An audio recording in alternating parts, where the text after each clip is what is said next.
Greetings, everyone, and welcome. My name is Dr. Zoe, and I am absolutely thrilled to be here for the second year in a row to talk to you at the International Conference of Behavioural and Social Science Research. My topic this year was slightly outside of my area of comfort in terms of my clinical practice. So first, I'd like to share with you just a brief snapshot of my background and how I've found this particular topic to be really informative, as I hope you will as well. So I have been working in the wellbeing space for almost 15 years now. And I worked as a trauma therapist in Thailand. I did my doctoral research in the area of trauma and resilience in Cambodia. I've worked internationally in the corporate space, not only with private clients, but also with organizations. So you'll hear me make reference to global perspectives because in my role, both as a facilitator and a clinician, I hear from individuals and organizations all around the world. And I feel like that voice and these conversations have a lot to contribute to the topic that I'm about to present. So let's jump in. We're going to be talking about the role of scent, smell, memory, emotion, and its impact. And there will be times in this session where I'm going to ask you to reflect on your own lived experiences, because I find it really interesting how some people might have a smell that triggers a very negative memory. And certainly with trauma, we find that this is the case. We'll talk about why that is and why that occurs, but also certain smells might make you smile, might bring you back to childhood memories, might remind you of a time that you spent with someone very special.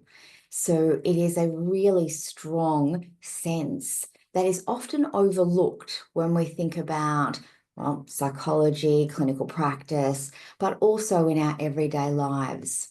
I'll be asking you to reflect on what are those smells that are either, good, bad, and everything in between for you, and then how this intersects with sustainability practices. As the theme for the conference is sustainability, how do our landscapes, our urban design, our clinical practice, how can all of this incorporate these key areas? So I will attempt to put it all together. And of course, there'll be time for questions at the end. So to begin, what is a sense that instantly brings back a memory for you? And I had a recent experience. I am back in Australia after 10 years abroad, and I was visiting family in Perth. And where we were staying was opposite a small area where they were restoring the natural fauna and flora of Australia, which to me is gum trees. And it was a very strong smell of eucalyptus gum trees. And it reminded me of all of the camping that I used to do as a child with my dad. And I love the smell of those eucalyptus gum trees because nothing says Australia quite like that smell to me. And some of you might also have certain reactions to food or drink. There's another one for me. My mother always used to give me chamomile tea when I was not feeling well as a child. So every time I smell chamomile tea now, I just immediately feel ill. Even though it wasn't the tea that was making me ill, that's not something that I enjoy. So we have these associations and memories from particular smells, and some can be a very, very strong reaction. So why does scent matter? Olfaction is a really interesting process within the brain. So let's say, for example, you recall a memory and this process goes through various regions of the brain, whereas a smell bypasses this and links directly to those regions of the brain that recall a memory. And that means it can occur in a split second. So you smell something and your reaction can be visceral. Your reaction might be of fondness. You might mentioned, you might immediately smile. But my father uses an example when he was looking after his mum in the final years of her life, and the smell of hospitals, that disinfectant smell, every time he smells that now, he just shudders. He has that visceral reaction because it bypasses the systems of the brain that process memories as well, and it immediately brings you back there. So that's one of the reasons that, unlike vision, we might see something that might remind us of a negative memory. It's not the same because of that immediate response. And our scent-triggered emotions are more vivid as a result, and sometimes long-lasting. So what happens in case of therapy, and we'll talk more about this in a moment, it's not all negative. First, I'll start with negative and then move into the positive. But we might be using sort of exposure like we would with phobias. So for those of you that do come from a clinical background, phobias are often treated by slow introduction to that particular phobia. So if someone is afraid of spiders or dogs, we don't put them in a room of dogs, but we slowly introduce what that fear is and build up a tolerance. And we've seen that with treatments for PTSD. So we don't want to overwhelm someone with a smell that's very triggering for a trauma incident, but also we can use this as a way of triggering the opposite. So for example, if you were to smell lavender while doing some type of meditation or mindfulness practice, you are sitting, you are relaxed, your brain will then start to associate the smell of lavender, which is a particular smell that has been shown to relax some individuals. Some of you might have seen lavender mists and sprays that we use to drown our bed linen in. So lavender brings about the sense of calm that helps us sleep. But if you were to slowly build up that sense of lavender equals relaxation, and then use some lavender drops on your pillow, that can actually really help enhance your ability to rest right before you go to sleep. So we can use scent in different ways. Now, the Prussian effect is a well-known term for those of you that are familiar with French literature. It was an example that was written about in a book called In Search of Lost Time. And in this example, the smell brought back these spontaneous memories of childhood. Now, this has since been further studied, and what we understand now is the neuroscience of this approach and the reason why, as I mentioned in the earlier slide, the brain bypasses certain areas when it comes to scent. And I'd like you all to think about what are those smells that are really triggering for you, both positive and or negative, that you've had in terms of a memory recollection. And I've found as well certain body mist sprays. I remember once walking past a teenager in a supermarket that was wearing a body spray that I used to wear as a teenager, seems to be a popular thing. And it immediately brought back all of those teenage years of angst and struggle for me, just smelling this particular body spray. So it might be that. And I had the same thing just recently. I spent 3.5 months in Asia before coming back to Australia. And There's a deodorant that I used to wear in Thailand when I lived there for 3 years, and I bought the same product in Thailand. And as soon as I smelt it, it brought me right back immediately to my time in clinical practice when I was first really learning how to work with trauma. And the link was so fast. And that's why it is quite an interesting process, because I also went to visit my previous employer in Thailand. So the visual was there. And as I was walking around where I used to work, of course, memories were coming back. But the smell of the deodorant was much, much stronger in terms of where I was, what I was doing, how I was doing it 9 years earlier than what it was walking around an environment that I was familiar with.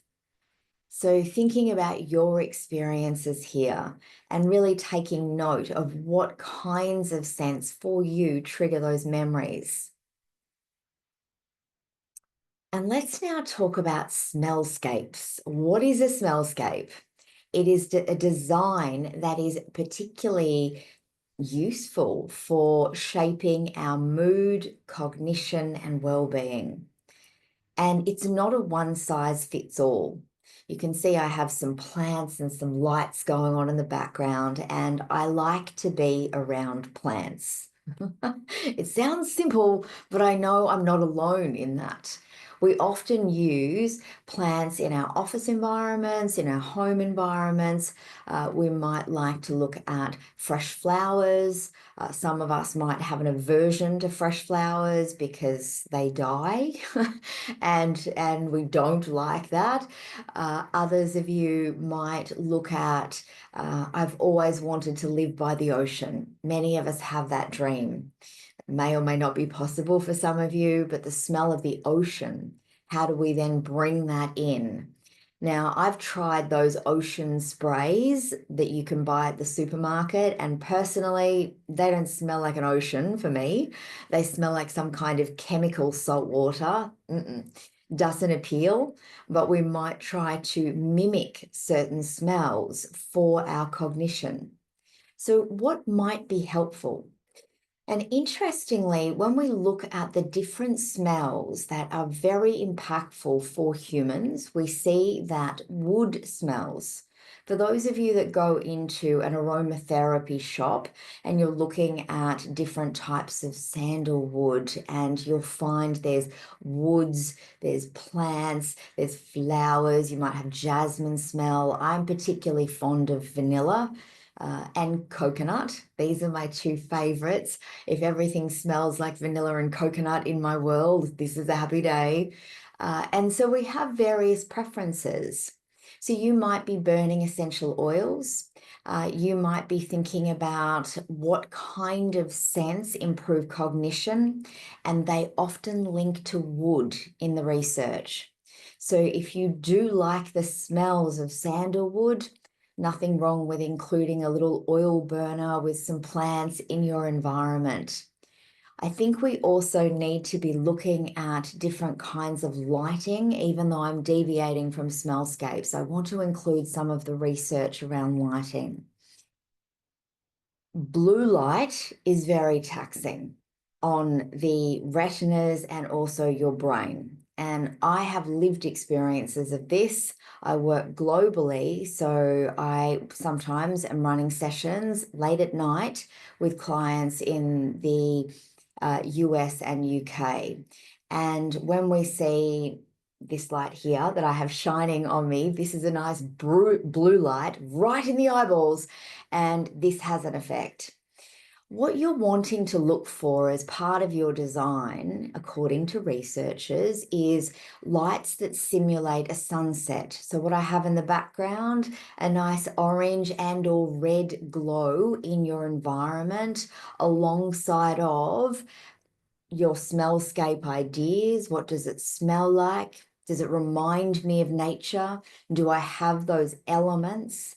So biophilic design is it prioritizes all of our senses, our sight and sound, but it often neglects scent.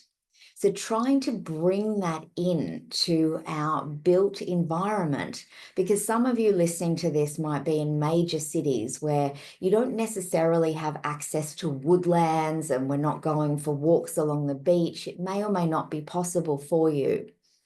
But what I've found when I'm talking to international clients around the world and I say to them, what do you do to enhance your self-care? I always hear about nature, whether that is walking through the park, whether people are hiking up mountains, whether people are spending time at the beach having a picnic with their family. I hear a lot about our, as humans, interaction and engagement with nature. And we might not be able to access that easily midweek.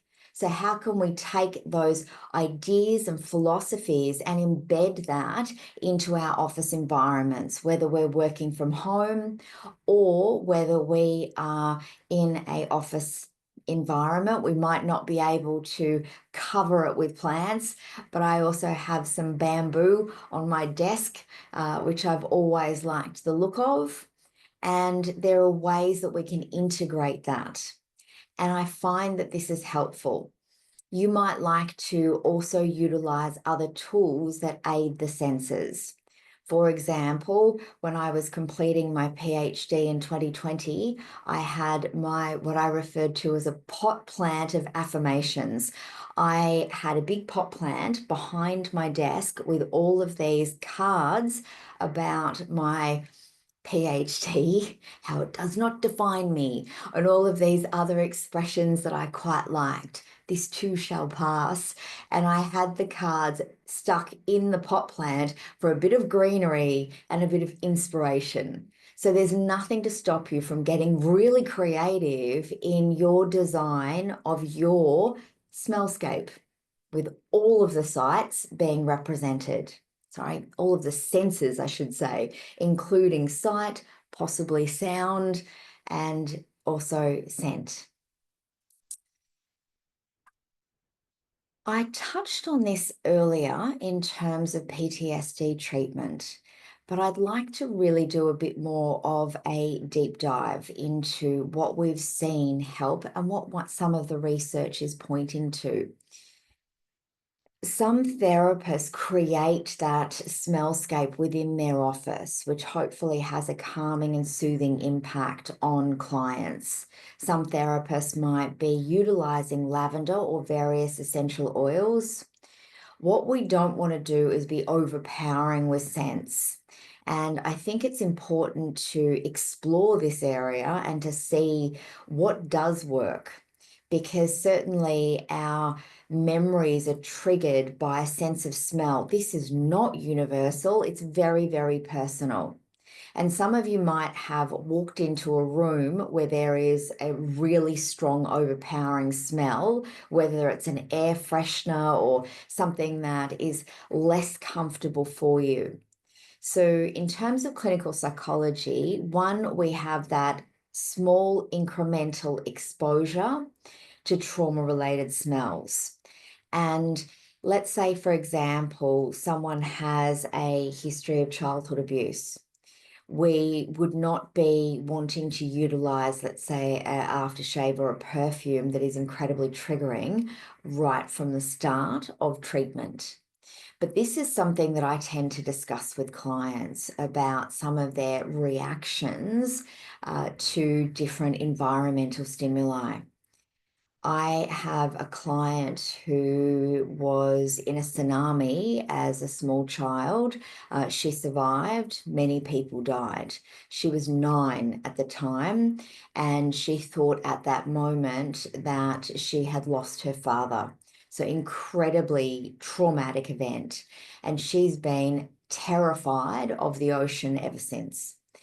And so her exposure therapy, so to speak, is we've talked about this, and she has started with small walks so she can see the ocean from a very big distance up on a hill, and slowly building up to moving closer and closer to the shore. She has no intention of swimming in the ocean anytime soon, but she can now enjoy walking along the beach and the sand. And this has taken quite some time. But this is an example of how we might use both sight and smell in terms of PTSD treatment.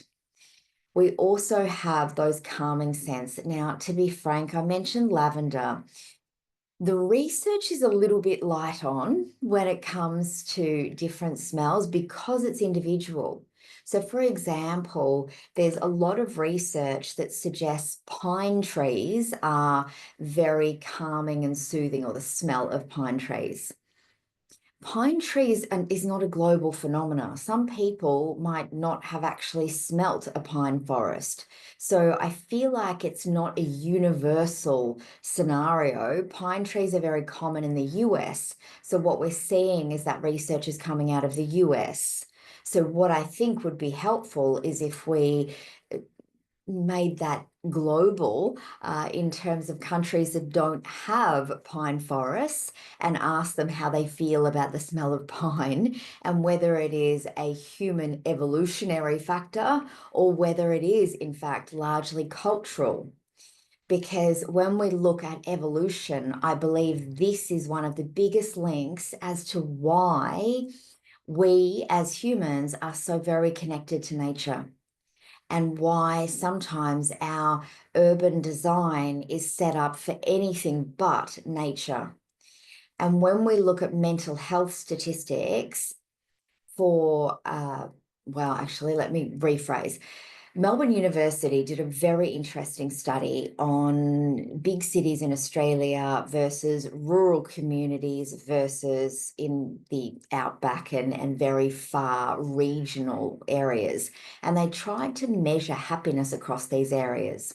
And what they found were people in big cities were less happy, had higher levels of mental health issues than what people did in suburban and or small country towns. And then they looked at the outer regions, so where in Australia your neighbours could be 20 kilometres down the road, those kinds of very remote regions. And that was when we saw a real increase in depression, mental health issues. Now, this is not just directly related to the smell, because otherwise those remote regions would not have such high levels of mental health. What this is directly related to is social connection, because in big cities, it can be very impersonal. Some of you will definitely be linking in from big cities. When we look at Dubai, when we look at Singapore, do you know your neighbors if you live in a big city? I've lived in various places around the world, and when I was living in Bangkok, did I know my neighbors? No. I might say hello to some of them in the elevator. It was very similar to when I was living in the middle of the city in Melbourne. But when I've lived in more remote regions, do I know my neighbors? Yes. In fact, I'm still very good friends with one neighbor that I had in Chiang Mai. And we formed closer bonds, and that is what Melbourne Uni research pointed to. However, all of those more rural areas have more nature. They might have a higher density of parks. They might also have areas in which to walk and to be neighborly. Because when you have 400 people in an apartment block, you have brief interactions.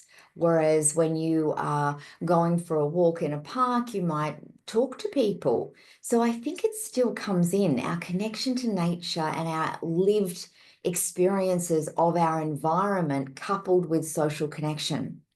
So how do we then bring this into, let's say, for example, supporting anxiety? Anxiety can be caused by many factors, so it's not a simple case of go for a walk in a park and talk to some people and anxiety goes away. But it can certainly be what are an individual's social connections and how might we couple that together with nature. So on the weekends, are you interacting with a friend in nature? Are you able to link in some walks in a park after work with one of your colleagues that makes you laugh? I would suggest that these are 2-for-1 strategies. I also really like it when I work with the Nordic countries, because when I ask that question, how are you looking after yourself? I always hear about them running up mountains with their dogs and participating in marathons. I'm not quite sure if it's just the individuals I speak to or if there's a very high percentage of fit dog running Nordics running up mountains and smelling all of this fresh green air that is contributing to their mental health. So the effects of natural scents, and this is where there is a reasonable amount of research saying that there is a reduction in, let's talk about emotional regulation. Our heart rate, our nervous system, our cortisol levels in our body can all be essentially minimized. Our blood pressure can also be minimized through natural scent, according to multiple pieces of research. So exposure to botanical scents in particular lower cortisol and reduce stress. So how do we then incorporate this into our lives? Let's say, for example, you have had one incredibly overwhelming day, and I don't know about you, but I can feel the cortisol on some days. And if your response is to go out into any kind of nature that you can find and inhale, do some deep breathing exercises, breathing from the bottom of your lungs, and understanding that that can have a direct impact on your cortisol levels. Also, our nervous system can be incredibly activated throughout the course of the day, depending on what's happening for you. And certainly for not only high stress, but for trauma, we can experience a nervous system dysregulation. So we might be incredibly heightened and our stress response is on overdrive. For example, let's say you might have a difficult conversation with someone, and here's the conversation and here's your reaction. Doesn't mean that you've yelled at that person, but you might walk away and feel really angry, overwhelmed, sad. You might withdraw. There's a lot of different reactions to that.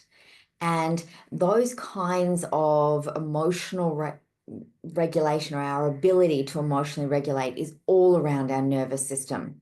So anything that we can do to influence that process can be fabulous. Let's talk about some other strategies. I really enjoy different breathing techniques. The physiological sigh, for example, inhaling deeply through your nose, filling your lungs up with air, inhaling again, completely filling your lungs up with air through your nose, and exhaling. This process has been shown to lower heart rate and also help the nervous system. So what would happen if we coupled that kind of breathing with a natural scent? Now, that doesn't mean that we're going to be inhaling lavender from a bottle like that. That might be a bit intense. But having a natural scent that you enjoy in your environment and taking that breathing or doing some kind of emotional regulation technique. That might be gentle stretching, moving the body, yoga. And a lot of you will find when you go on a long walk, you might find that your brain has this incredible clarity.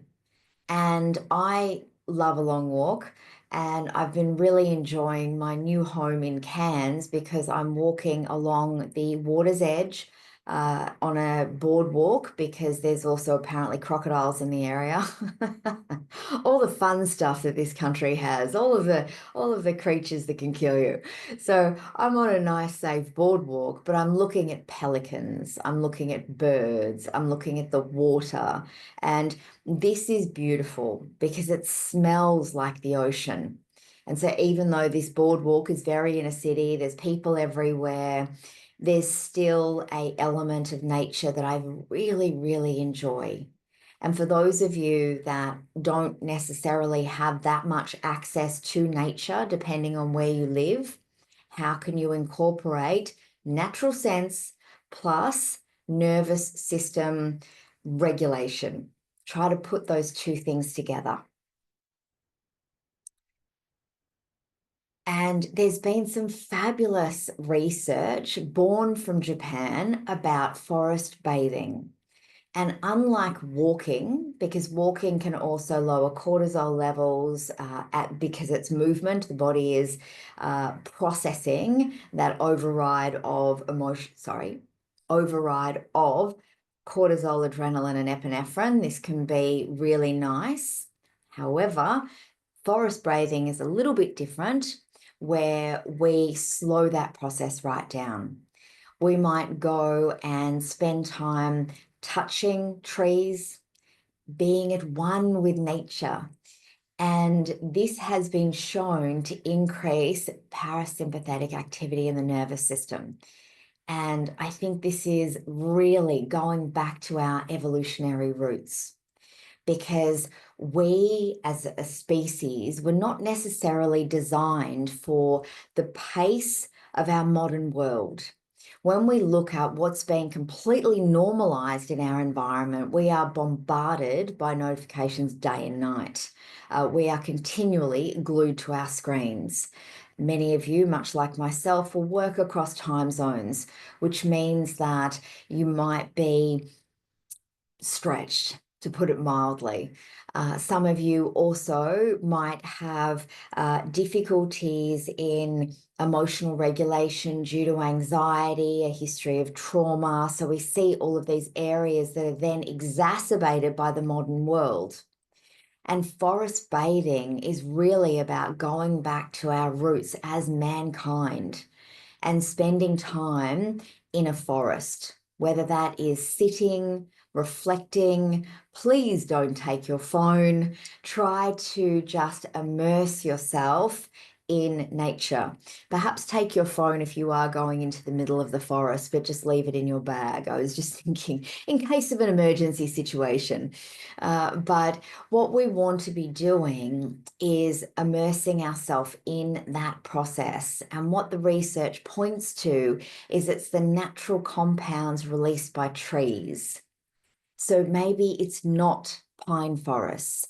Maybe it's, for me, my gum trees of Australia, and maybe for you, it's a different type of plant and or tree that you have a strong connection to based on what country you're dialing in from. So for those of you that are in Dubai, and this is a conference where many of you will be in Dubai, there's some interesting research that's come from Dubai about creating natural spaces within the workplace. And I'll talk about that here. There are cities where access to green is not necessarily common. And I think an example of urban green spaces is definitely Singapore. Every time I go to Singapore, and you can see the picture here, this is Singapore. I am absolutely dazzled by how they incorporate green beautifully into skyrises. And they have really good quality air, even though Singapore is quite populated for a small land size. And the region of Southeast Asia doesn't necessarily have, they're not known for excellent quality air. So Singapore, being very close to, well, it is part of Southeast Asia. Yes, it's an island, so they're getting some fresh air coming in that way. However, they also have implemented so much greenery in their urban design. They have parks, they have green spaces, they have sky rises that are covered in green, rooftop gardens. There is so much green everywhere, which I think looks beautiful and appealing. So what we see is that there is a direct correlation. Now, I mentioned Dubai, so let's talk about Dubai. there was a big research study done on the implementation of greenery in the office. And what they found was by incorporating green spaces within an office in Dubai, productivity rose by 13%. I also think that that needs further delving into, because sometimes we see with organizations where well-being is at the front of their policies, procedures, structure, management support. It might not just be because the office was covered in plants. It might be because they're thinking about well-being and how they can implement that across a lot of different areas. So we do need to think about that as other contributing factors. But they were looking at how do we incorporate green spaces within the office environment. And it doesn't just have to be about plants. We can be thinking about wood. We can be thinking about plant-based architecture. And some of you might be thinking, what on earth is a plant-based architecture? Sometimes when we look at a design, it incorporates stone and wood and greenery, and we start to see those natural elements being brought into urban design. This is also the intersection of mental health and sustainability. If we know that mental health has been skyrocketing globally, which it has, and that has been the case basically since the dawn of mankind, we are much better at identifying mental health. So we are having more people assessed, more people are reaching out. There's a higher level of awareness, which means that, yes, our numbers in terms of mental health are rising due to those factors. But we also see that mental health in big cities is particularly worrying, because also there is a lack of social connection. So what can we be doing to create sustainability, not just for air quality, but for the mental health of our people? And I think it can be on an individual level, an organizational level, a government level. There needs to be consideration and planning around architecture, but also what are some of these beautiful spaces we might be able to create. We don't need to completely remodel all of our offices. That might be not within the budget, but what can be done? And starting to have conversations with team members as well, bringing others into the conversation and thinking about what will enhance our environment and how can that play a role in well-being. Because I would argue that, let's say, pumping some kind of ocean spray air freshener through the air conditioning units might not work for everybody. So having those conversations is really important.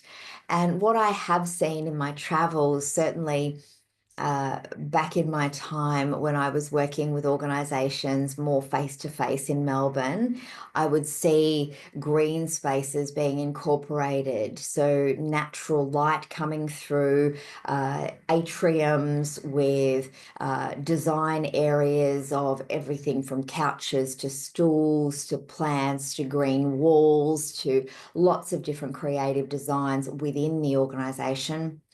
And when we look at how that enhances not only our well-being, but sustainability and quality of air, and looking at the urban design of our cities, this is definitely the intersection for sustainability.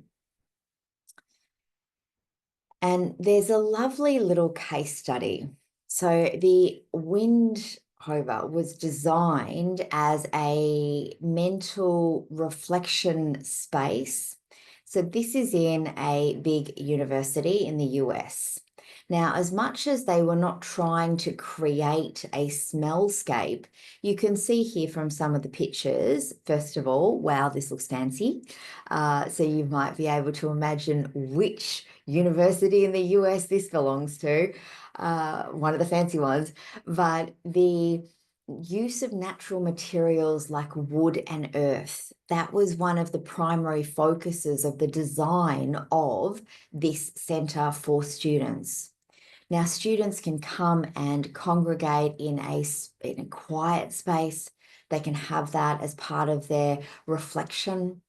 And when we look at recovery, as I like to think of it, you might be cramming for an exam or have a tight deadline or have personal issues going on at home, whatever it might be that is causing you some kind of distress. Being able to engage with nature, whether that's wood, stone, plants, can be really restorative. That's the recovery. So taking a moment to breathe through that stress and also just spend time grounding and connecting with the environment around you. And this has been shown to contribute not only to our level of relaxation, but our psychological well-being. So I'd like you all to take a moment based on all of this information that you have just been listening to. What kind of smellscape would be ideal for you? What do you find relaxing? What aids your productivity? And what scents would you include? And for me, I absolutely love all things ocean. And I know I'm not alone in that. The smell of the ocean, the sound of the ocean, the look of sand, everything about the ocean is very, very appealing. And I remember many years ago, I was finishing my PhD in Cambodia and I was working really hard as well. And I spent a lot of time feeling quite overwhelmed. And I was living in a very remote rural part of Cambodia. And I used to go to the river where I would sit, and they had just a little gazebo. And I would sit on the floorboards, often with my laptop still working. But sometimes I would just take a 5-minute break to look up from that and just look at the water and the mountains in the distance. And it was just such a beautiful view. And I really feel that on occasion, that really helped me kind of ground and remember even where I was, because I would spend so much time running sessions at my computer, doing research at my computer. I would pop my head up to go and eat some food and then come right back to my computer. And my world was very, very narrow over that final year of my PhD. So I really appreciated that time that I had by the water. And so my own smellscape, or what I find soothing and relaxing, is whether it's a river, a lake, ocean preferably, would definitely helps me relax. What's helpful for me in terms of my productivity is regular breaks. Neuroscientists use a term called 90-minute cycles. And for those of you that are engaging in work with high levels of focus, and for me, it's still writing academic articles, I will set myself a gentle phone alarm where I will remove myself from the environment, try to engage, even if it's momentarily, in something else, so I can sit on the balcony and just be breathing the air. It doesn't have to be complicated, but I find that having those regular 90-minute breaks and incorporating something like this can be excellent to improve productivity, or for me, it's my focus. So some of you might be considering, well, what can I take from this? What smells do I enjoy? What could I be utilizing within a 90-minute cycle that can help improve my productivity and my focus? So some of the key takeaways in today's session is scent is a powerful yet overlooked in the research element in emotional regulation and stress regulation. We also have such a strong link to memory, and that has been captured in the research, but we don't tend to utilize it as much. Smellscapes definitely offer therapeutic benefits, and there is that intersection with sustainability, not only for our environments, but for us as humans. We also see that as much as we have evolved, we have not necessarily evolved that much for our online activities. What we can do, though, is try very much to balance that out with short, interactive, smellscape moments or longer periods where we try to recharge the batteries based on some of the principles discussed in today's session. Right. So that brings me to the end of the session. And for those of you that are interested, I wrote a academic article specifically for the topic of this conference today. So you can find that on ResearchGate or Google this, and it will also come up as well. In this article, I've gone into some of these themes in a little bit more in depth for those of you that might be interested. And so just finally, it was an absolute pleasure to talk to you all today, and I hope you got something helpful and useful out of it. And until next time, take care of yourself and others, and bye for now.